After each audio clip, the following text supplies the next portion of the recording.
ಸಮಸ್ತ ಸಿನಿ ಪ್ರೇಮಿಗಳಿಗೆ ನಮಸ್ತೆ. ನಾನು ಹರಿಪರಾಕ್ ಯೂಟ್ಯೂಬ್ ಚಾನಲ್ಗೆ ಸ್ವಾಗತ. ಈ ವಾರ ನಾನು ನೋಡಿದ ಸಿನಿಮಾ ನಾಗಶೇಖರ್ ನಿರ್ದೇಶನದ ಸಂಜು ವೆಡ್ಸ್ ಗೀತಾ ಪಾರ್ಟ್ 2. ಪ್ರೇಮಿಗಳ ಪಾಲಿನ ಭಗವದ್ಗೀತಾ ಅಂತ ಅನ್ನಿಸ್ಕೊಳ್ದೇ ಇದ್ದರೂ ಹಲವು ವರ್ಷಗಳ ಹಿಂದೆ ಬಂದ ಸಂಜು ವೆಡ್ಸ್ ಗೀತಾ ಚಿತ್ರ ಒಂದು ಕ್ಲಾಸಿಕ್ ಪ್ರೇಮಕತೆ ಅಂತ ಅನ್ನಿಸ್ಕೊಂಡಿತ್ತು. ಈ ಚಿತ್ರದಲ್ಲಿ ನಾಯಕಿಗೆ ಶ್ವಾಸಕೋಶದ ಸಿಕ್ನೆಸ್ ಇರುತ್ತೆ. ಆದರೆ ಈ ಚಿತ್ರ ಕ್ಲಾಸಿಕ್ ಅನ್ನಿಸ್ಕೊಳ್ಳದೇ ಇರೋಕ್ಕೆ ಅದು ಕಾರಣ ಅಲ್ಲ. ಮೂಲ ಚಿತ್ರದ ಯಶಸ್ಸಿನ ಗುಂಗಲ್ಲಿ ನೀವು ಮತ್ತೆ ಅಂಥದ್ದೇ ರಸದೌತಣ ಸಿಗುತ್ತೆ ಅಂತ ನಂಬಿಕೊಂಡು ಚಿತ್ರಮಂದಿರಕ್ಕೆ ಹೋದರೆ ನಿಮಗೆ ಸಿಗೋದು ರಸದೌತಣ ಅಲ್ಲ, ಬದಲಾಗಿ ಆಸ್ಪತ್ರೆ ಊಟ. ಅಂದರೆ ಊಟ ಏನೂ ಹೆಲ್ದಿಯಾಗಿರುತ್ತೆ, ಆದರೆ ಟೇಸ್ಟೇ ಇಲ್ಲ. ನಿರ್ದೇಶಕ ನಾಗಶೇಖರ್ ಅವರು ತಾವು ಅಂದ್ಕೊಂಡಂತೆ ಈ ಸಿನಿಮಾನ ಮಾಡೋಕ್ಕಾಗಲಿಲ್ವೋ ಏನೋ ಗೊತ್ತಿಲ್ಲ. ಆದರೆ ಸಂಜು ವೆಡ್ಸ್ ಗೀತಾ ಪ್ರೇಕ್ಷಕರು ಅಂದ್ಕೊಂಡಂತೆ ಮಾತ್ರ ಖಂಡಿತ ಆಗಿಲ್ಲ. ಮೊದಲು ಮಾಡಿದ ಸಿನಿಮಾ ಹಿಟ್ಟಾಗಿದೆ, ಹಾಗಾಗಿ ಅದರ ಸೀಕ್ವೆಲ್ ಮಾಡೋದು ಬಾಳೆಹಣ್ಣಿನ ಸಿಪ್ಪೆ ಸುಲಿದಷ್ಟೇ ಸುಲಭ ಅಂದ್ಕೊಂಡು ಸಂಪೂರ್ಣ ಸಪ್ಪೆ ಸಿನಿಮಾ ಮಾಡಿದ್ದಾರೆ ನಾಗಶೇಖರ್ ಅವರು. ಹಾಗೆ ನೋಡಿದ್ರೆ ಈ ಸಿನಿಮಾದ ಕಥೆನೇ ಓಬಿರಾಯನ ಕಾಲದ್ದು. ಶ್ರೀಮಂತ ಹುಡುಗಿ, ಬಡ ಹುಡುಗನ ಪ್ರೀತಿ, ಮನೆಯವರ ವಿರೋಧ, ಅದನ್ನು ಧಿಕ್ಕರಿಸಿ ಅವರ ಮದುವೆ, ಮಾವನಿಗೆ ಸವಾಲು ಹಾಕಿದ ಹುಡುಗನ ಆರ್ಥಿಕ ಬೆಳವಣಿಗೆ, ಹುಡುಗಿಗೊಂದು ಕಾಯಿಲೆ, ಅದಕ್ಕೆ ಹುಡುಗನ ತ್ಯಾಗ, ಇದೆಲ್ಲ ಸೇರಿ ಸಿನಿಮಾ ಆಗಿದೆ. ಆದರೆ ಈ ಕತೆ ಇರೋ ಸಿನಿಮಾ ಕೇವಲ 2 ಗಂಟೆಯಲ್ಲೇ ಮುಗಿದು ಹೋದರೂ ಅಯ್ಯೋ ಬೇಗ ಮುಗಿಸ್ರಪ್ಪ ಅನ್ನೋ ಥರ ಇದರ ನಿರೂಪಣೆ ಮಾಡೋದು ತುಂಬ ಚಾಲೆಂಜಿಂಗ್ ವಿಷಯ. ಆದರೆ ಈ ವಿಷಯನ ನಾಗಶೇಖರ್ ಅವರು ತುಂಬ ಸಮರ್ಥವಾಗಿ ಮಾಡಿದ್ದಾರೆ.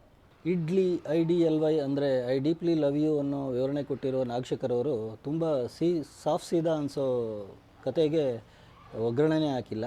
ಸಿನಿಮಾದಲ್ಲೇ ಡೆಪ್ತ್ ಇಲ್ಲ, ಹಾಗಾಗಿ ಅದು ಪ್ರೇಕ್ಷಕನ ಎದೆ ಆಳಕ್ಕೆ ಇಳಿಯೋದು ಕನಸಿನ ಮಾತು. ಹಾಗಾಗಿ ಇದು ಇಂಪಾದ ಡ್ಯೂಯೆಟ್ಗಳು ಇರೋ ರುಚಿಕರ ಊಟದ ಬದಲು ಡಯಟ್ನಲ್ಲಿರೋ ಪ್ರೇಮಿಗಳ ಕಥೆಯಂತೆ ಸಪ್ಪೆ ಆಗಿದೆ. ಇಂಟರ್ವಲ್ನಲ್ಲಿ ಕೊಡೋ ಟ್ವಿಸ್ಟ್ 2ನೇ ಭಾಗ ಶುರು ಆದ ಕೂಡಲೇ ನಿರಾಸೆ ಮೂಡಿಸುತ್ತೆ.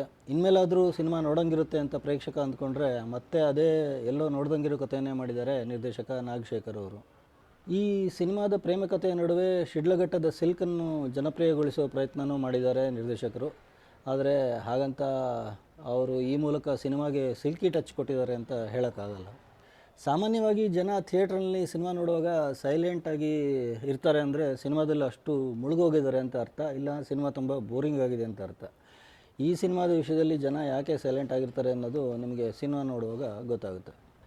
ಚಿತ್ರದ ಆರಂಭದಲ್ಲಿ ನನ್ನ ಇನಿಯನ ನೆಲೆಯ ಬಲ್ಲೆ ಏನೇ ಅನ್ನೋ ಭಾವಗೀತೆಯನ್ನು ಬಳಸಿದ್ರೂ ಕೂಡ ಮುಳುಗುತ್ತಾ ಸಿನಿಮಾ ನೋಡೋ ಪ್ರೇಕ್ಷಕನಿಗೆ ಸಿನಿಮಾದ ಭಾವ ತೀವ್ರತೆಯಲ್ಲಿ ಮುಳುಗಿ ಹೋಗೋ ಅವಕಾಶವೂ ಇಲ್ಲ. ಅಟ್ಲೀಸ್ಟ್ ಕಾಮಿಡಿ ಇದೆ ಅನ್ನೋ ಕಾರಣಕ್ಕೆ ನಗೆಗಡಲಲ್ಲಿ ತೇಲುವ ಅವಕಾಶವೂ ಇಲ್ಲ. ಅಭಿನಯದ ವಿಷಯದಲ್ಲಿ ಶ್ರೀನಗರ ಕಿಟ್ಟಿ ಮತ್ತು ರಚಿತಾರಾಮ್ ಮೋಸ ಮಾಡಿಲ್ಲ, ಆದರೂ ಸಿನಿಮಾದಲ್ಲೇ ರುಚಿ ಇಲ್ಲದ ಕಾರಣ ಪ್ರೇಕ್ಷಕ ನಮ್ಮ ಕಾಲದಲ್ಲಿ ಹಿಂಗಿರಲಿಲ್ಲ ಅಂತ ಹಳೆಯ ಸಂಜು ವೆಡ್ಸ್ ಗೀತಾ ಸಿನಿಮಾನೇ ನೆನೆಸ್ಕೊಂಡು ಕೊರಗ್ತಾನೆ. ಸಿನಿಮಾ ನೋಡ್ತಾ ನೋಡ್ತಾ ಸೀಟಿನ ಅಂಚಿನಲ್ಲಿ ಕೂರದೆ ಹಿಂದೆ ಬಗ್ಗಿ ಸೀಟಿಗೆ ಒರಗ್ತಾನೆ. ಕ್ಲೈಮ್ಯಾಕ್ಸ್ನಲ್ಲಿ ಗೀತಾಗಾಗಿ ಸಂಜು ಸೊರಗ್ತಾನೆ. ಪಾಪ ನಾಯಕಿಗೆ ಹಿಂಗಾಗಬಾರ್ದಿತ್ತು ಅಂತ ಪ್ರೇಕ್ಷಕ ಮರಗ್ತಾನೆ, ಕರಗ್ತಾನೆ. ಕೊನೆಗೆ ನಾಯಕಿಯ ಉಸಿರಾಟದ ಸಮಸ್ಯೆಗೆ ಪರಿಹಾರ ಸಿಕ್ಕರೂ ನಾಯಕನ ಉಸಿರು ನಿಂತು ಹೋಗಿದ್ದನ್ನು ನೋಡಿ ಪ್ರೇಕ್ಷಕ ನಿಟ್ಟುಸಿರು ಬಿಡ್ತಾನೆ. ನಿರ್ದೇಶಕರಾಗಿ ನಾಗಶೇಖರ್ ಅವರನ್ನು ಬಲ್ಲವರು ನಾಗಶೇಖರ್ ನಿಜಕ್ಕೂ ಗೊತ್ತಿದ್ದು ಈ ಸಿನಿಮಾ ಮಾಡಿದ್ದಾರಾ ಅಂತ ಅನುಮಾನ ಬರೋ ಹಾಗಿದೆ ಸಂಜು ವೆಡ್ಸ್ ಗೀತಾ ಪಾರ್ಟ್ 2. ಸಿನಿಮಾದಲ್ಲಿ ಕತೆಗಿಂತ ಬರೀ ಕಾಲಕ್ಷೇಪನೇ ಹೆಚ್ಚಾಗಿದೆ. ಹಾಗಾಗಿ ಒಂದು ಒಳ್ಳೆಯ ಕತೆ ಪುಸ್ತಕದಂತೆ ಅನಿಸ್ಬೇಕಾದ ಸಿನಿಮಾ ತೀರಾ ಪಠ್ಯಪುಸ್ತಕದ ಥರ ಬೋರ್ ಹೊಡಿಸುತ್ತೆ. ಶ್ರೀಧರ್ ಸಂಭ್ರಮ ಅವರ ಸಂಗೀತ ನಿರ್ದೇಶನದಲ್ಲಿ ಅವನು ಸಂಜು ಅವಳು ಗೀತಾ ಅನ್ನೋ ಹಾಡು ಬಿಟ್ಟರೆ ಚಿತ್ರದ ಸಂಗೀತ ಅಷ್ಟಾಗಿ ಮೋಡಿ ಮಾಡೋದಿಲ್ಲ. ಸತ್ಯ ಹೆಗಡೆ ಅವರ ಛಾಯಾಗ್ರಹಣ ಕಣ್ಣಿಗೆ ಸುಂದರವಾಗಿ ಕಂಡರೂ ಎದೆಗೆಳೆಯುವಂಥ ದೃಶ್ಯಗಳೇ ಇಲ್ಲದೆ ಅವರ ಒಂದೇ ಕ್ಯಾಮರಾ ಕಣ್ಣಿಗೆ ಬೆಣ್ಣೆ ಮತ್ತು ಸುಣ್ಣ ಎರಡರ ಕಾಂಬಿನೇಷನೂ ಕಾಣುತ್ತೆ. ವಿರಾಮಕ್ಕೆ ಮುನ್ನ ಒಂದು ದೃಶ್ಯ, ನಂತರ ಒಂದು ಹಾಡಲ್ಲಿ ಕಾಣಿಸ್ಕೊಳ್ಳೋ ರಾಗಿಣಿಯವರ ಪಾತ್ರದಲ್ಲಿ ಮಾತಿಲ್ಲ, ಕತೆ ಇಲ್ಲ, ಜೊತೆಗೆ ರೋಮಾಂಚನ ಕೂಡ ಇಲ್ಲ. ತಬಲಾ ನಾಣಿ, ಸಾಧು ಕೋಕಿಲ, ಜುಗಲ್ಬಂದಿಯಲ್ಲಿ ಸೌಂಡೇ ಇಲ್ಲ. ಪ್ರಾಮುಖ್ಯತೆ ಇಲ್ಲದ ಪಾತ್ರದಲ್ಲಿ ರಂಗಾಯಣ ಅವರ ಪ್ರತಿಭೆನ ಹೊರಗೆ ಹಚ್ಚೋದ್ರ ಬದಲು ಒಲೆಗೆ ಹಚ್ಚಲಾಗಿದೆ. ಒಟ್ಟಾರೆ ಹೇಳೋದಾದರೆ ಸೀಕ್ವೆಲ್ ಸಿನಿಮಾ ಮಾಡುವಾಗ ಹಳೆಯ ಸಿನಿಮಾದ ಕ್ವಾಲಿಟಿಗೆ ಕನಿಷ್ಠ ಪಕ್ಷ ಈಕ್ವಲ್ ಅನ್ಸ್ಕೊಳ್ಳೋ ಕಂಟೆಂಟ್ ಮತ್ತು ಎಫರ್ಟ್ ಬೇಕಾಗುತ್ತೆ. ಆದರೆ ಸಂಜು ವೆಡ್ಸ್ ಗೀತಾ 2 ಸಿನಿಮಾದಲ್ಲಿ ಹಳೆಯ ಸಿನಿಮಾದ ಮ್ಯಾಜಿಕ್ಕು ಮೈನಸ್ ಆಗಿರೋದು ವಿಪರ್ಯಾಸ.